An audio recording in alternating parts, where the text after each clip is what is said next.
ఈ వాగ్దానం వర్తిస్తుంది. హల్లెలూయా. అది పెద్దవాళ్ళైనా, పిల్లలైనా, యవనస్తులైనా, వృద్ధులైనా, ఎవరికైనా ఈ వాగ్దానము వర్తిస్తుంది.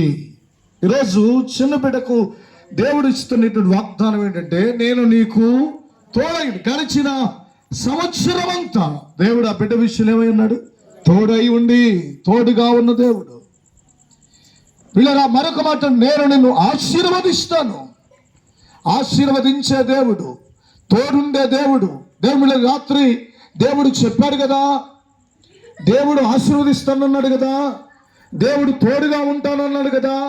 నేను ఎలా ఆయన ఇచ్చిన వాగ్దానం మన జీవితంలో నెరవేర్చబడాలంటే, అబ్రహాము జీవితంలో దేవుడు నెరవేర్చడం గల కారణం, దేవుడిచ్చిన ఆశీర్వాదమును అబ్రహాము పొందుకోవడం గల కారణం ఏంటంటే, కింద లైన్లో చదువుతాడు, 5వ వచనం చెప్తాడు, ఏలైనగా అబ్రహాము ఇచ్చిన దానిని, నా ఆజ్ఞలను, నా కట్టడలను చప్పట్లు కొట్టి ఒకసారి దేవుని మాయపరుచుతాం.